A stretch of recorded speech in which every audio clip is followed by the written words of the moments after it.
New York is on the verge of receiving its first doses of a coronavirus vaccine. Hanukkah has begun, and the capital region saw its first measurable snowfall. On this episode of The Eagle, we'll go over some of the week's top headlines in the Times-Union and online. Will, for example, the Times-Union Center be used as a vaccination point? We'll hear from the acting College of St. Rose president on the school's financial woes and recent program cuts. With the onset of COVID-19, the pandemic, higher education sector is in a period of real transformation. We'll hear about the uplifting holiday surprise this week for an ailing Albany teen.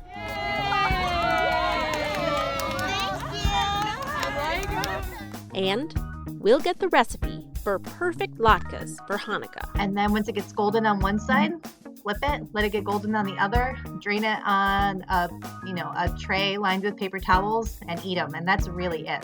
This is The Eagle, a Times-Union podcast, a look inside our newsroom. I'm Jessica Marshall.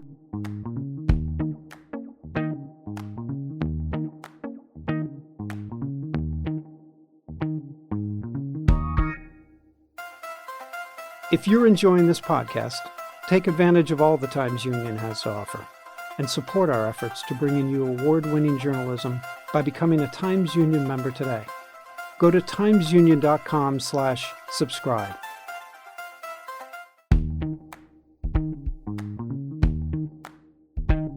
Welcome to The Eagle. I'm Jessica Marshall. Let's start with a look at what appeared in the Times-Union and on timesunion.com this week. We are here once again with Times-Union editor Casey Seiler. We're going to go over the top headlines this week. And at the top of everyone's list, I think, is the fact that New York is going to get a batch of vaccines this weekend.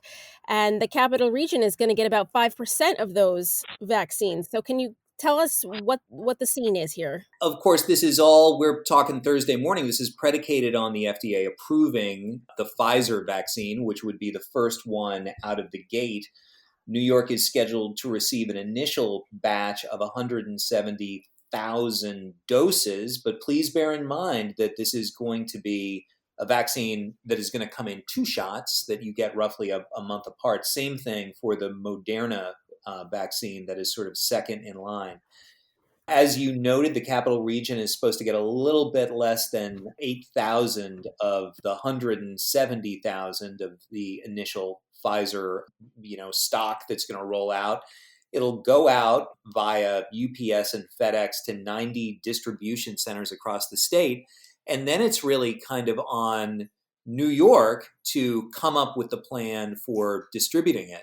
What we know, what we've already heard, is that pharmacies are going to play a key role in the distribution. What we don't know yet is whether or not sort of slightly less conventional distribution centers that have been used before in vaccine distribution, such as H1N1 back in 2009, will, for example, the Times-Union Center be used as a vaccination point. What we've been told by the Cuomo administration is that nursing home residents and staff, as well as kind of frontline medical workers in COVID wards, for example, will get the first doses.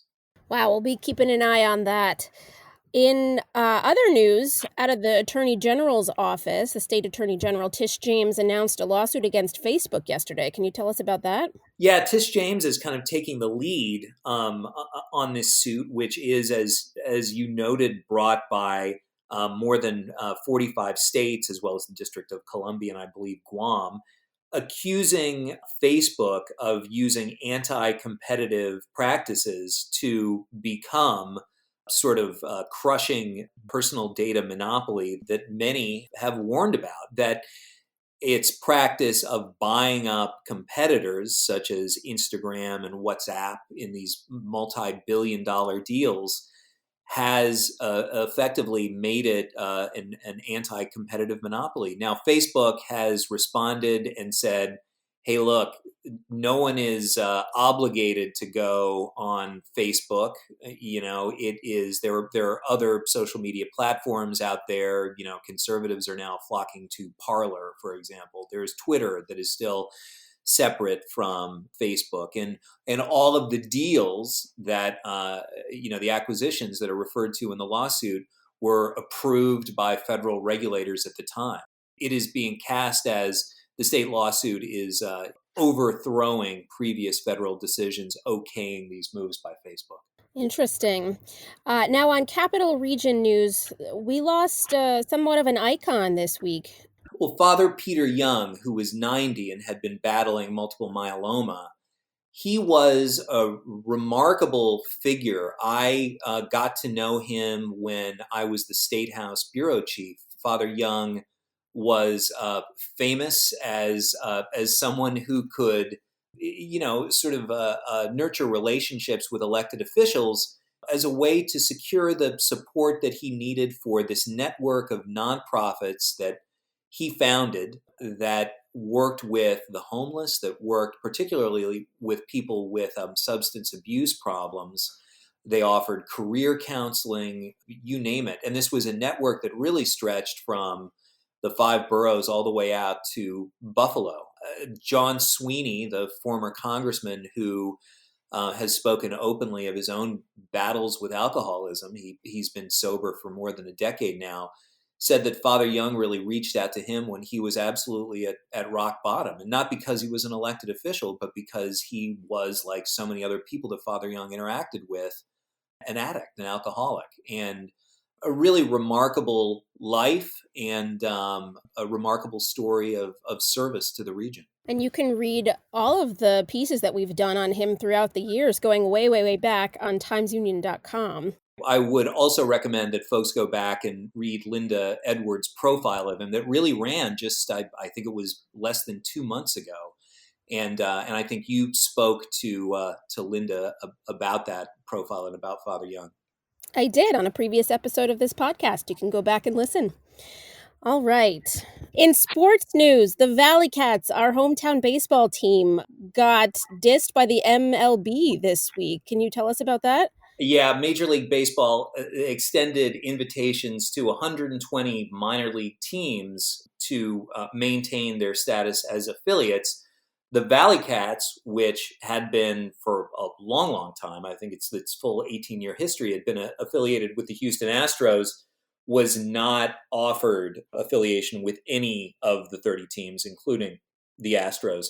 So this calls into question what manner of baseball, what league will fill Joe Bruno Stadium when baseball resumes. Whether that's in the summer of 2021 or on down the road. Now, the Valley Cats has said that they absolutely want to continue, obviously, and they want to find a way, perhaps through an independent regional league that can bring quality baseball to the region. It's sad, but not unexpected. Senator Chuck Schumer has really kind of worked the phones and made pleas with other teams to consider affiliating with the Valley Cats, but unfortunately it came to naught. Really, the only good thing about this, Jess, is that the Capital Region will not be thought of in the same breath as the Houston Astros, who are, of course, cheaters. Well, that is a bright side for sure. And I really keep my fingers crossed that I can sit in the stadium there at Joe Bruno Stadium and watch a game next summer. That would be a delight. Yeah, I mean, it is. It's a remarkable facility that, my son's a baseball player, and that is the first place he saw a game being played in front of a crowd. Wow. All right. Well, you can read about all of the stories that we discussed on timesunion.com. Casey, thanks for joining us, and we'll check back in with you next week. Jess, always a pleasure.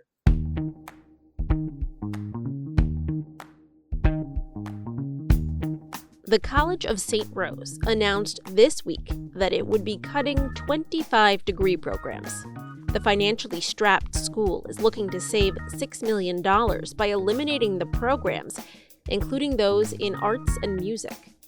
The cuts will also eliminate more than 36 faculty positions and comes on the heels of $8 million in cuts to administrative staff positions and salaries earlier this year.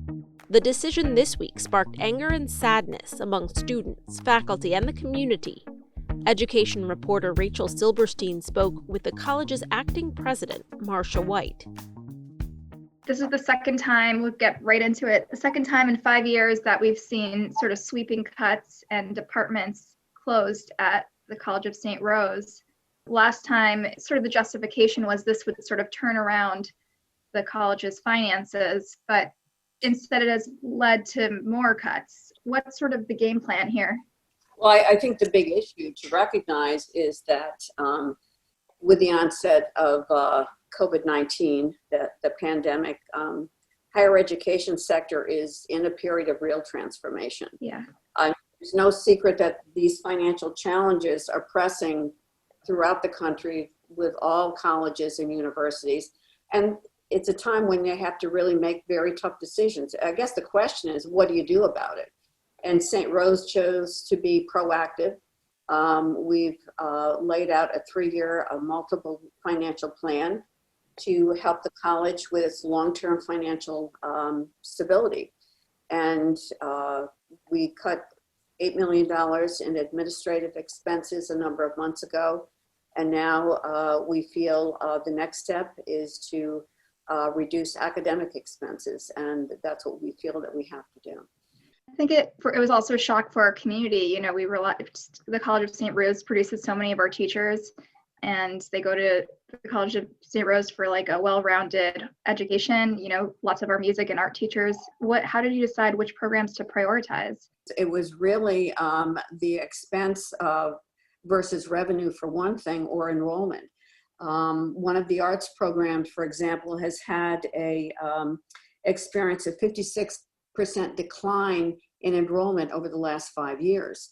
One of the things I want to share with you is that, you know, this college, as you mentioned, is known for a superior education, which it will still continue to have, but also teaching teachers in the future. And our educational program is intact, and that certainly is one of the advantages of coming to St. Rose. The process was really to also align our academic programs with the needs of the current and future students. You know, when the Sisters of St. Joseph built the College of St. Rose 100 years ago, as of September, they understood that time changes and programs have to change. An example is they started with nursing. They eliminated nursing years later because there wasn't enough revenue to keep up with the demand of the expenses. We brought back a BS in nursing this year. It is one of our new programs. It was approved by New York State Education Department, and we were able to enroll students this fall. So every college should be reevaluating itself on a regular basis, determining what are the programs that are needed for our students. Is the identity of the college going to change at all? Like, having been known for its arts programs and as a liberal arts school, now it seems like the college is going in a more career training, skill-based. I wouldn't say that. I think the college still will be presenting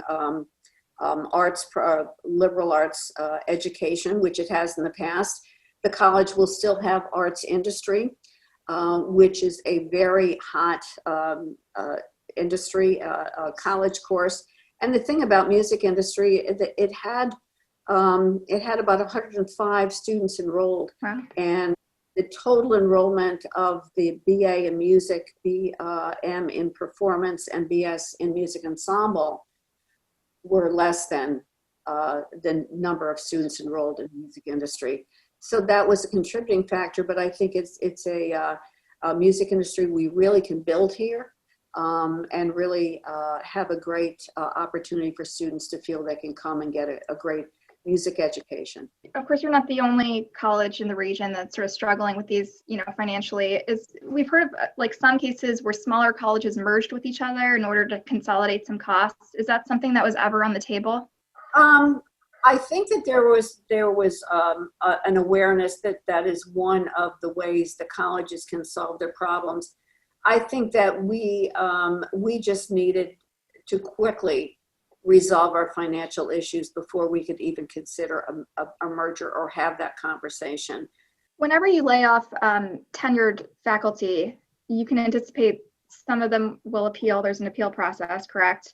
And if that doesn't work, there might be legal action. Is that a fight that you're anticipating or plan for? We recognize it's something that might happen. I believe there probably will be a number of appeals. I'm hopeful that those appeals will be resolved. But in addition, we offered a distinguished professor program so that it's a retirement incentive. So some of those professors who may have had been notified or would have been notified that their programs were going to be eliminated will have that option, and we have a number of them that have asked for that option. Thank you so much for taking the time to talk to me. You're welcome. I hope to talk to you again soon. Yes. After the break, a teenager struggling with kidney disease gets a sweet holiday surprise. If you're enjoying this podcast, take advantage of all the Times Union has to offer and support our efforts to bring in you award-winning journalism by becoming a Times Union member today. Go to timesunion.com/subscribe.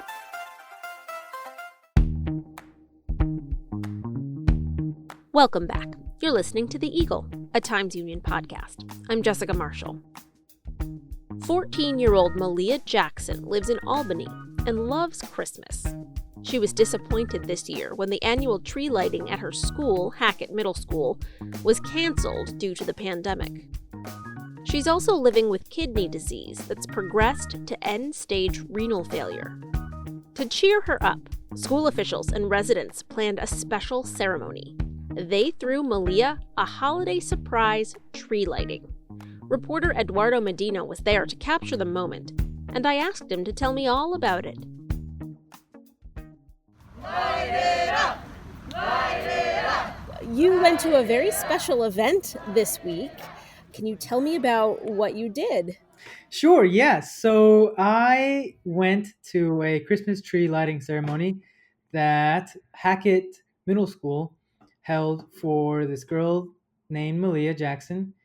And they had the ceremony because Maliha Jackson, she is this sweet girl. She's 14. She's really smart, and her mother describes her as an old soul. And she loves horseback riding, and she loves cooking. She has a famous lemon pepper chicken recipe, and she lives with kidney disease. She's currently in end-stage renal failure, and she is waiting for an appointment with her doctor for February 2021. And at that appointment, they will tell her if she qualifies for a kidney transplant. Oh, But we have wow. to wait till then, yeah. But until then, she is undergoing dialysis for 10 hours a night, 8 to 10 hours a night. It's hard, and her mom says it's hard, and they don't try to sugarcoat it. They say it is what it is, and it's definitely painful, and it's a struggle for them. And Sure. Maliha was born with this, or ever since she was born, she's had struggles with her kidney. At age 4, she was diagnosed with nephrotic syndrome, which again relates to the kidney, and from there it just kept on developing.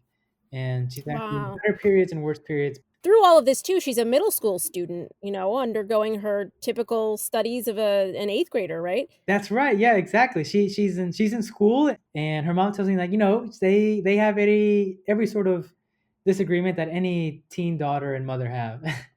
and she's on TikTok and Instagram, and she makes YouTube videos. Hi guys, it's Maliha from Maliha's Life, back with another video for you guys. And today I'm going to be showing you guys how I set up my machine. Well, she made one YouTube video in particular that you directed my attention to, where she explains how she uses her machine, her dialysis machine, right?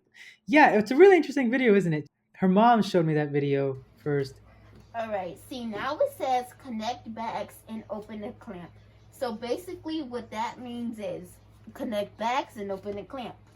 We already did that. So now what you do is you push go, and it says priming, and I thought that video was so striking. I mean, that it's Maliha being so empathetic toward these hypothetical kids who have the same thing that she has.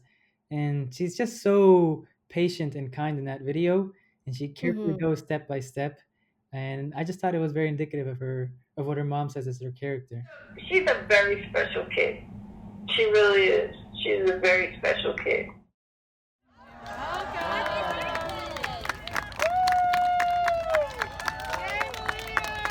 So she got a very special holiday surprise. She typically likes to see the Christmas tree lightings, right? But the pandemic kind of put the kibosh on a lot of that stuff. That's right. Yeah, exactly. She does. She loves it. That event was one of the few things that Malia can go to. She can't be out for too long, and that ceremony. It's like a brief 15-minute ceremony, from what I understand. The typical whatever they did was canceled this year because of the pandemic, right? Yes, it was canceled because of the pandemic, and Malia was disappointed, and not only for herself but for other kids who were in her situation and who looked forward to that event. And she told her mom, "Well, if we can't light up the tree, let's light up Albany." And her mom was kind of like, "Okay, yeah." And she emailed the school and said, "My daughter has this idea. What do y'all think?" Or this suggestion, I should say. And the school, they reckoned that they could go ahead and have a little ceremony for Malia and make it happen. And that's wonderful. Now tell me about the ceremony. I get there and there's like a couple dozen people there. If you don't have a glow stick, raise your hand, please. There's like this main organizer who I assume works at the school. Mhm. He's like organizing everyone and telling them to get out their glow sticks and making sure everyone's socially distanced. And supporting this young lady during the holiday season and her birthday. We want to thank each and every one of you for being out here. Oh, that's so exciting. Her birthday is so close to Christmas. Yeah, right. And everything went to plan. Malia had a police escort in her limo.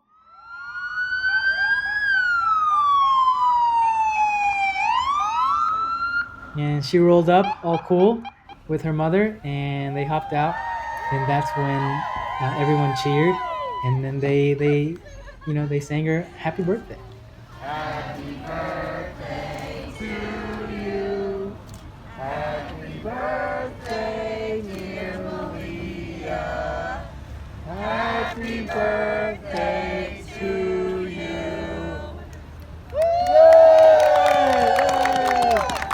That's so wonderful. Now, what was her reaction? I know you spoke with her afterward. How was she feeling? What did she take away from the experience? She was genuinely so surprised. She did not see this coming at all. I was like, wow, they are here for me. Like, I'd be dreaming of moments like this. It seemed to me like she was overwhelmed with gratitude, and she was just thrilled. She did not expect any of this. And I think, for her to show up and see all these people there and all these lights. Oh, that's so special. What a wonderful treat for her. Yeah. Like, this really, really made, like, I don't know, just made everything. I will literally be dreaming about this, and I will never forget this day. So she got some presents for her birthday, but is there anything that she really wants for Christmas this year?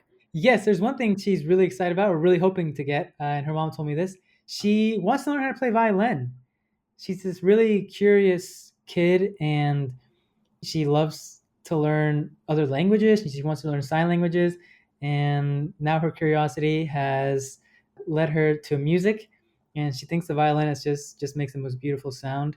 And she told her mom she wants to learn violin, and so her mom is gonna work on that.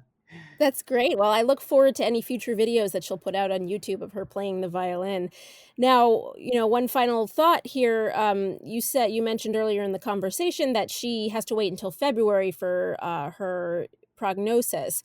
She is waiting for an appointment where she will meet with her doctor and they will run some sort of tests.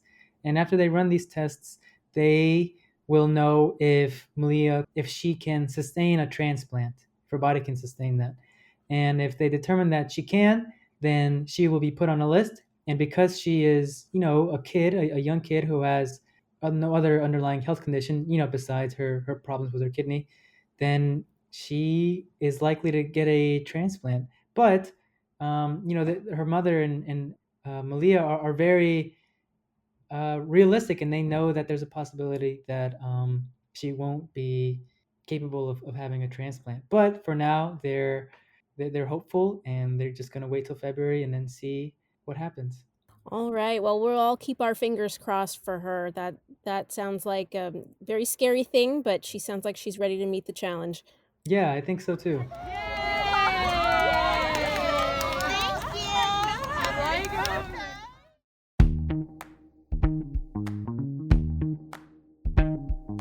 This week marks the start of the 8-day Jewish celebration of Hanukkah. The Festival of Lights commemorates the rededication of the Second Temple of Israel in 168 BC, when, according to legend, the Jews witnessed a miracle. Though they only had a small jar of olive oil, the menorah on the altar burned for 8 days. Today, Jewish families gather to light the candles of the Hanukkah, or menorah, and share a meal to celebrate. I recently spoke to food writer Deanna Fox about what's on the table for Hanukkah. I have Jewish heritage, you have Jewish heritage, and some knowledge of the typical dishes that one serves at Hanukkah. So could you just talk about which dishes those are specifically? What types of foods do we eat at Hanukkah? Yeah, so Hanukkah isn't one day, it's a week. So usually you see things that are made in big batches that take a long time to cook, like a brisket, because you can eat that over a couple of days. But Hanukkah is, the story of the miraculous oil in the temple. So anything cooked in oil is really associated with Hanukkah more than anything else. So definitely latkes and definitely donuts. A lot of people in this region are going to be celebrating Hanukkah, myself included. So let's pick a recipe. Let's talk about latkes. How do you make the perfect latke? Sure. So there's a lot of different ways that you can make them, and there's a lot of different preferences that people have. Some people want them to be really crunchy, like almost like an onion ring, a fried onion texture where they just kind of snap in your mouth. And some people want them to be like pillowy, almost like a fritter, like a corn fritter or like an apple fritter, that kind of consistency. But I like it to be somewhere in the middle. I like it to be nice and lacy on the outside, but still kind of creamy in the middle. Still cooked through, but kind of this nice, creamy, starchy potato texture. So they're not hard to make, and they don't take a long time to make, but it's really important that you soak your potato. So you're going to use a starchy potato, like a russet or a Yukon Gold or even a generic Idaho potato that you see sometimes. You're going to grate it. You can grate it on a box grater. If you're the kind of person that feels you need to bleed in order to make a good latke, you can definitely use a box grater. But a food processor is totally fine. Like a food processor with the grating blade is fine. The grating blade is the one with those little holes. It's not the big slicing blade. So you just push your potatoes through. I like to peel them. You don't have to peel them as long as you scrub them really well, but I like to peel them. And you push them through. And then you're going to take a bowl, a big bowl, and you're going to put about an inch of water in the bowl. And you're going to put all of your shredded potatoes into that bowl of water. On top of your potatoes, you're going to sprinkle a couple of teaspoons, even up to a tablespoon of salt. And then you're going to mix the salt, the potatoes, and the water together. And then once that's all mixed really well, you're going to cover the potatoes with ice. A couple of cups of ice will do it, just enough to keep it covered. And you're going to let that soak for 30 minutes, at least 30 minutes, maybe even up to an hour. Now what's going to happen is the salt is going to pull out, it's going to break down the cells of the shredded potato. So it's pulling out moisture, but it's also pulling out starch. And it sounds counterintuitive to add water, but also remove water. But it does work. The science behind it does work. You're going to look, if you use a glass bowl, you'll see like this really milky fluid, like goo in the bottom of your bowl. You're going to take whatever ice after 30 minutes, whatever ice remains on top of the potatoes, you're going to pull that off. You're going to get a clean cotton kitchen towel, and you're going to gently pull your potatoes up out of that bowl. You don't want to drain your bowl. You want to actually take the potatoes up out of the bowl and put them in that towel, and work in batches if you need to, but you're going to wrap the towel around the potato and you're going to wring it out. So you're going to twist the ends in opposite directions so that you get a lot of tension on the towel, and you're going to wring it out over that bowl where the potatoes were and let all of that liquid drip down through. So if you remove liquid from the potato, you're going to get a crunchier potato. When you get all the potato done, you can set it aside for a minute. You're going to very, very slowly pour the water off. So the water and that white starch will separate. And you're going to do your best to pour the water off.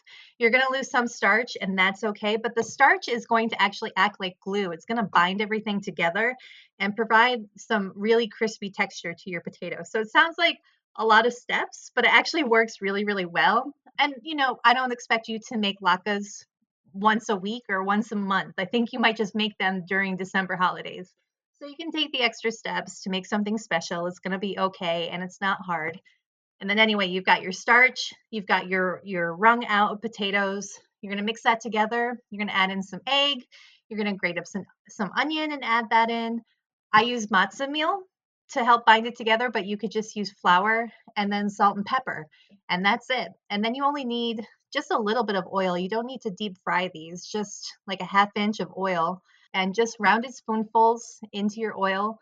Over like medium heat. You don't even need a thermometer. As long as things are sizzling and not burning, that's hot enough. You can adjust your heat as you need to. But when you put your rounded spoonfuls of your latke mixture in there, just take the back of your spoon to kind of press it out so it's nice and flat.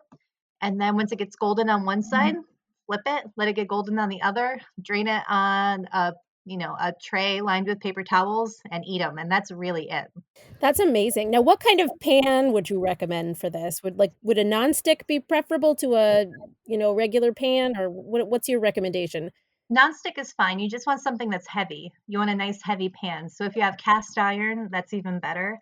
But something that can be on, medium heat for a long period of time that heats evenly. You don't want any real hot spots where you'll have some latkes that get cooked really fast and some that go slow. And you can kind of move the latkes around in the pan too as they're cooking, so you get nice and even heat. But don't walk away from them. Try to stay in the kitchen and keep an eye on them. And if you do that, if you're just monitoring them, it goes pretty quickly and it goes pretty easy. Just don't blast the heat. That's what's going to get you in trouble. Yeah, that's gotten me in trouble. I think that's why that was my mistake the last time I made them, because the fire alarm definitely went off. There was smoke all over my kitchen. They were still tasty, but it was just not the best experience cooking it. So that's wonderful. And, like you said, it doesn't take very long, right? What would you say, like from start to finish? Excluding soaking your potatoes, that's probably going to take you 30 minutes to soak the potatoes. To grate them, soak them, that's maybe 45 minutes.